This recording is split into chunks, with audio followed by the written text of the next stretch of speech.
سلام حبيباتي، ومرحبا بكم في حلقة جديدة من بودكاست أنوثة.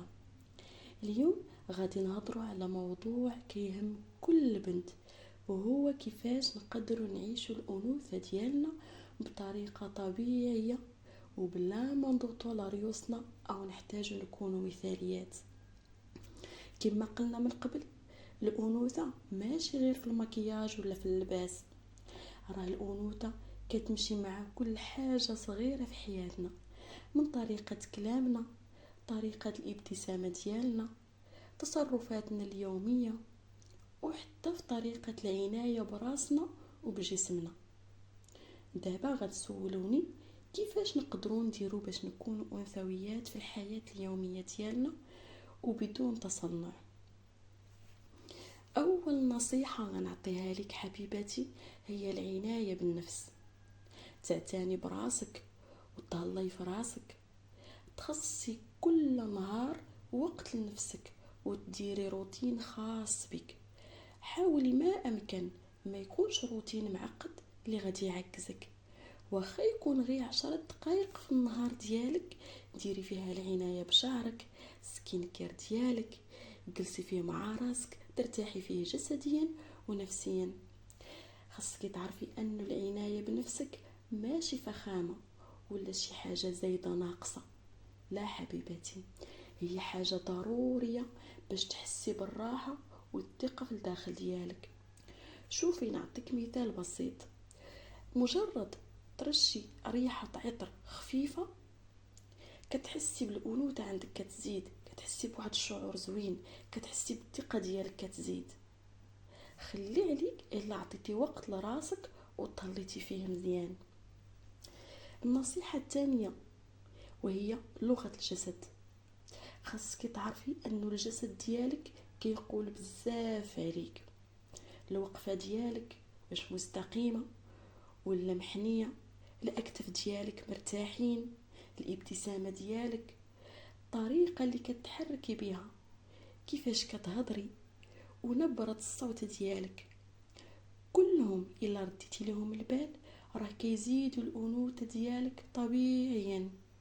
وبلا ما تنساي التواصل البصري، خاصك تعرفي أن عينيك كيهضروا بلا كلمات، وحاولي توصلي بهم رسالة أمان وثقة وجاذبية. النصيحة الثالثة هي الملابس والأكسسوارات. ماشي ضروري تلبسي الغالي ولا الملابس الفخمة باش تباني هي هذيك، ماشي بالضرورة. الملابس ديالك اختاريهم تكون ملابس بسيطة وأنيقة وألوان متناسقة وكتجي مع الشكل الجسم ديالك، ومهم جدا تكون مريحة وكتعكس شخصيتك.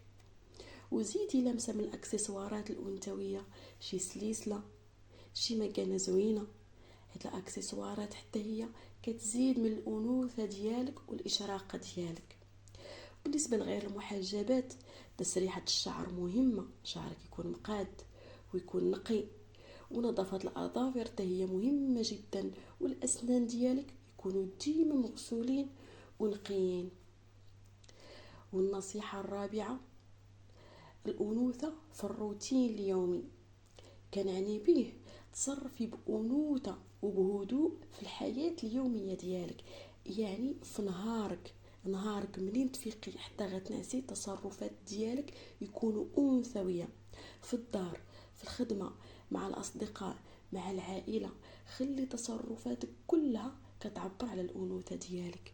هذا الشيء ما كيعنيش أنك تكوني مثالية أو تكوني متصنعة، إنما تكوني مرتاحة مع راسك وتحاولي تدخلي في روتينك اليومي جلسة مع كاس قهوة أو كويس أتاي، وجلسي مع راسك، تأملي مع راسك وشوف شنو غادي تبدلي في حياتك واشنو غادي تعتمدي، والأفكار الإيجابية تدخليها لراسك وتحيدي الأفكار السلبية.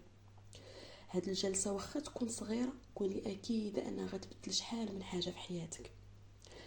وخامس نصيحة اللي غنعطيك في هذا الفيديو هو الثقة الداخلية، وهي الأساس، لأن الأنوثة كتبدا من الداخل ديالك. انك تقبلي راسك وتثقي فيه وتعرفي تتعاملي مع المشاعر سواء ايجابيه او سلبيه بطريقه واعيه ومتزنه. حتى في المواقف الصعبه خلي التصرفات ديالك انثويه. نعطيك مثال، مثلا شي حاجه ما عجباتكش، ما مرتاحاش ليها ولا كتعصبك، بكل بساطه رفضيها. قولي لا، هاد الحاجه انا ما بغيتهاش، هاد الحاجه انا ما كنرتاحش فيها. الرفض ديالك يكون بكل انوثه، غادي ترفضي بكل لباقه وهدوء وفي نفس الوقت بقوه، بلا ما تغوتي وتخرجي في عينيك وتهزي في يديك باش تباني انك واعره. بالعكس، راكي غير كتباني مرجله. الهدوء ديالك والوعي وطريقة رفضك كيعطوك حضور مميز بلا ما تحتاجي تكوني صارمة أو متكبرة.